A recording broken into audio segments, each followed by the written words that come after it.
For the next session of concrete technology, that in the previous video we were studying about the test on self compacting concrete. So that we studied the J-ring test and V-funnel test, and today's class will study the another two tests named as the L-box test and U-box test. What is this L-box test? So you can see in the picture the L-shaped material or the L-shaped structure. Okay, this L-shaped material or L-shaped box is used for testing the self-compacting concrete.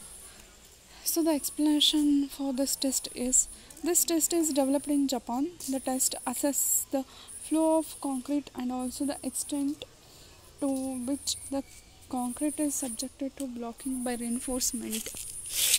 So in this test what we are going to do, see here dimensions are given and H1 and H2 is marked here. The higher upper side is marked H1 and lower side is marked at H2, and this is yellow color. The box is called as a L box. Procedure: about 14 liters of a concrete is required for this test.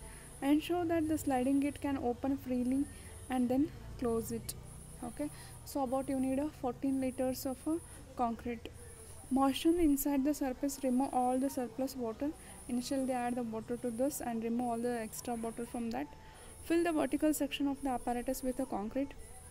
Leave it standing for 1 minute. Okay, so gate will be presented here with the joint, and fill this L box and wait for 1 minute, and lift the sliding gate and allow the concrete to flow out into the horizontal section simultaneously. Start the stopwatch and record the time taken for the concrete to reach 200 and 400 mm marks. So in this horizontal section of this L box, the 200 and 400 marks will be made. So you can see here in the figure 12.2.7 you can see 200 mark and the 400 mark. So start the stopwatch once you remove the gate. So at what is the time taken for 200 mark to reach, and what is the time taken for the concrete to reach the 400 mark, that should be noted down. When the concrete stops flowing, the height H1 and H2 are measured. Calculate the H2 by H1, the blocking ratio. So the H2 by H1 is called as the blocking ratio in the L box test. The whole test has to be performed within 5 minutes. Okay, the filling and the removing the gate and flowing to the horizontal section, everything is to be done in 5 minutes. So what is the interpretation of a result? If the concrete flows as freely as water at rest, it will be horizontal. Therefore H2 by H1 will be equal. If it is flows in the consistency of a water, then you will get the H2 by H1 as a 1. Therefore near the test value the blocking ratio is unity, the better the flow of the concrete. If we get the 1 as a H2 by H1, then the flow of the concrete is good, then that can be considered as a good quality or a better the flow of the concrete. The European Union research team suggests in a minimum acceptable value of 0.8. T20 and T40 can give us some indication of a easy flow, but not suitable values has been suggested.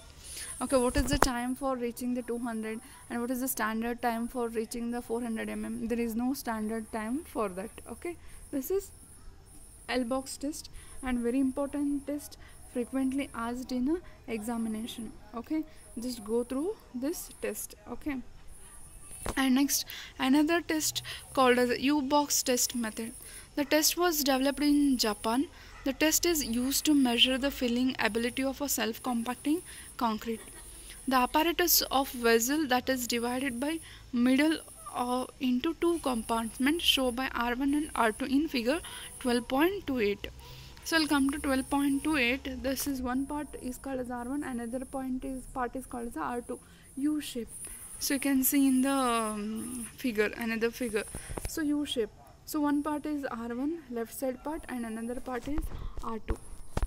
Okay. So an opening with a sliding gate is fitted between the two compartments. Reinforcing bar with a nominal diameter of 13 mm are installed at the gate with a center to center distance of 50 mm. Okay, an opening sliding gate is fitted between the two compartments. There are two compartments called as R1 and R2. So in between the sliding gate is provided. Reinforcing bar with a nominal diameter of 13 mm are installed. Okay, like this the in the columnar direction or in the vertical direction the 13 mm bars are installed and the distance between them is 50 mm. This creates a clear spacing of 35 mm between the bars. The left hand section is filled with 20 liters of concrete, about 20 liters of a concrete. The gate is then lifted and the concrete flows to the other section. Then the concrete flows to the other section. The height of a concrete in both the sections is measured. The height of a concrete in both the sections are measured. Assessment of test. This test provides a good direct measurement of filling ability. Equipment: U-box of a stiff non-absorbing material. Trowel, scoop, stopwatch. Procedure: about 20 liters of concrete is needed for the test. About 20 liters of concrete is needed for the test. Ensure that sliding gate can freely open and then close it. Moisten the inside surface and remove any surplus water. Fill the one compartment of the apparatus about 20 liters of a concrete. Leave it to stand. Okay, now I am filled with the one compartment for 1 minute. Lift the sliding gate and allow the concrete to flow into the other compartment. Once the concrete has come to rest, measure the height of concrete in the second compartment in two places. Calculate the mean. Let it be H2. The height of a concrete in the first compartment is H1. Calculate H1 minus H2, the filling height.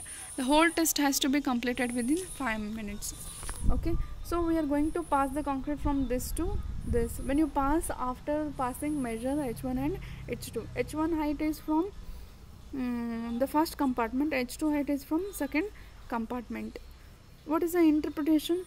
If the concrete flows freely as a water, at rest it will be horizontal. So H1 and H2 must be 0. Therefore, near the test value, the filling height is 0. The better the flow and the passing ability of the concrete.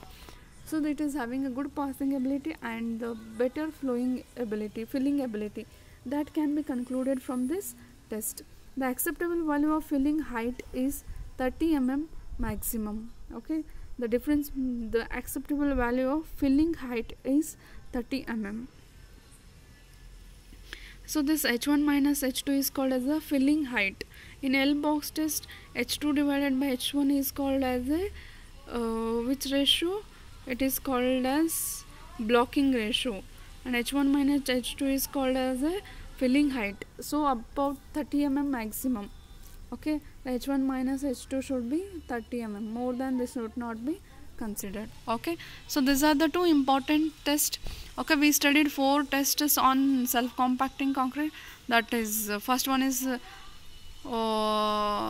slump test, slump flow test.